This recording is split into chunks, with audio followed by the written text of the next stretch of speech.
بسم اللہ الرحمن الرحیم۔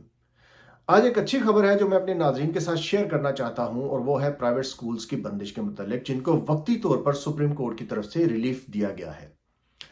اگر آپ کو یاد ہو، اگر آپ نے میری گزشتہ ویڈیوز دیکھی ہوں تو اس کے اندر میں نے بتایا تھا کہ ایک سپریم کورٹ کا فیصلہ ہے جس کی ڈیڈ لائن 31 دسمبر 2021 ہے، جس کے بعد تمام سکولوں کو بند کیا جانا تھا۔ تو کنٹونمنٹ بورڈز نے ان سکولوں کو نوٹسز جاری کیے اور بعد میں ان کو سیل کرنے کا عمل شروع کر دیا۔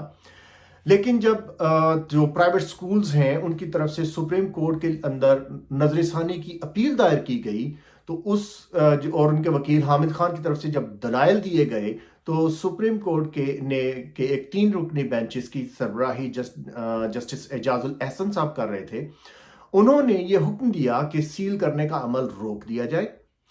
تا حکم ثانی اس کو روک دیا جائے۔ اور اس کے ساتھ ساتھ جو سپریم کورٹ کے ججز ہیں، محترم ججز، انہوں نے اٹارنی جنرل آف پاکستان اور ڈی جی کنٹونمنٹ بورڈز کو نوٹسز جاری کیے ہیں اور غیر معینہ مدت کے لیے اس کیس کی سماعت جو ہے وہ ملتوی کر دی ہے۔ تو ایک وقتی طور پر ریلیف ہے جو ہمارے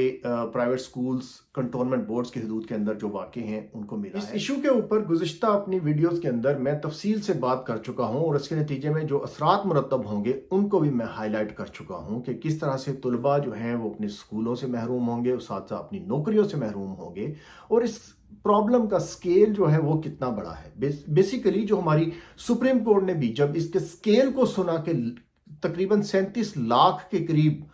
بچے جو ہیں وہ تعلیم سے محروم ہوں گے جب سکولوں کو سیل کر دیا جائے گا، تو انہوں نے فوری طور پر اس حکم جاری کیا کہ اس کو روک دیا جائے، اس پروسیس کو۔ لیکن جو ایشو میں آپ کے سامنے ابھی ہائی لائٹ کرنا چاہتا ہوں وہ ہے ہمارے میڈیا اور ہمارے جو جرنلسٹ ہیں ان کی بے حسی کا ایشو۔ اگر آپ الیکٹرانک میڈیا کو دیکھیں، ہمارے پرنٹ میڈیا کو دیکھیں، ایون سوشل میڈیا کے اوپر جو ہمارے جرنلسٹ ایکٹیو ہیں اور ویلاگز کرتے ہیں، ان کے آپ موضوعات کو چیک کریں کہ فلانے کی ویڈیو آ گئی ہے، فلانے کی آڈیو آ گئی ہے، فلانے نے یہ کہا، فلانے یہ کہا۔ لیکن ایک ایسی پرابلم جس کے نتیجے میں تعلیم سے زیادہ ایشو کیا ہوگا ایک ترقی یافتہ ملک کے اندر، اس کو بالکل اگنور کیا گیا۔ اگر آپ اس کو سرچ بھی کریں تو آپ دیکھیں گے کہ اس کے اوپر اگر ہمارے نیشنل میڈیا میں، الیکٹرانک میڈیا نے، ہمارے ٹی وی جو ہیں، نیشنل ٹی ویز، انہوں نے اس کے اوپر اگر خبر اس کو دی ہے تو چند منٹ کی خبر ہوگی، صرف کوئی ٹاک شوز نہیں ہیں۔ ہمارے جو جرنلسٹ، جو ہمارے پرومیننٹ جرنلسٹ ہیں، انہوں نے اس کے اوپر کوئی ویلاگ نہیں کیے۔ کسی نے اس کو اس قابل نہیں سمجھا اس ایشو کو کہ وہ اس کے اوپر پروگرامز کرے۔ تو یہ ایک ایسی ہمارے اوورآل ہمارے معاشرہ کے اندر ایک بے حسی ہے۔ آپ یہ جہاں تک جو ہے وہ محدود نہیں ہے، ہمارے جو عام لوگ ہیں، عام ہمارے پاکستانی بھی، اب وہ مجھے بلکہ یہاں تک کہا گیا کہ تمہیں اس سے کیا مسئلہ ہے؟ تو میں یہ عرض کرنا چاہتا ہوں کہ بالکل مجھے مسئلہ ہے، کیونکہ میں خود جو ایک استاد رہا ہوں، مجھے اس سے بہت زیادہ مسئلہ اس لیے ہے کہ میں چاہتا ہوں کہ ہماری قوم کے بچے جو ہیں وہ اسکولوں میں جائیں۔ اگر ہم چاہتے ہیں کہ ہمارا شمار ترقی یافتہ ممالک کے اندر ہو، تو سب سے پہلی چیز جس کے اوپر توجہ دینی چاہیے وہ تعلیم ہے۔ اگر آپ اکانومی کی حالت کو بدلنا چاہتے ہیں تو اس کے لیے بھی تعلیم بہت ضروری ہے۔ ایک پڑھا لکھا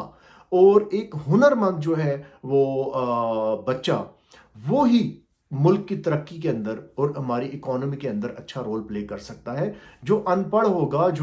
جس کو آپ تعلیم نہیں، تربیت نہیں دیں گے، تو وہ آپ کی ورک فورس کا، ملک کی ورک فورس کا حصہ کیسے بن سکتا ہے؟ تو ایک تو یہ میں دوبارہ بتانا چاہتا ہوں کہ ہمیں اس قسم کے معاملات کے اندر خود آگے آنا چاہیے، اس کے اوپر ہمیں ایکٹیو رول پلے کرنا چاہیے۔ اگر آپ خود اس کے اوپر آواز نہیں اٹھا سکتے تو میرے جیسے جو لوگ اس کے اوپر آواز اٹھا رہے ہیں ان کو آپ کو سپورٹ کرنا چاہیے، اور یہی سپورٹ ہے بطور سٹیزن آف پاکستان، ایک رسپانسبل سٹیزن کے، کہ آپ ان معاملات کے اوپر جہاں پہ آپ کو نظر آئے کہ کہیں کسی سے زیادتی ہو رہی ہے تو آپ آواز ضرور اٹھائیں۔ قانون جو ہے اس کو ہاتھ میں نہیں لینا چاہیے، لیکن ایک جمہوری معاشرے کے اندر آپ کو آواز اٹھانے کا پورا حق حاصل ہے۔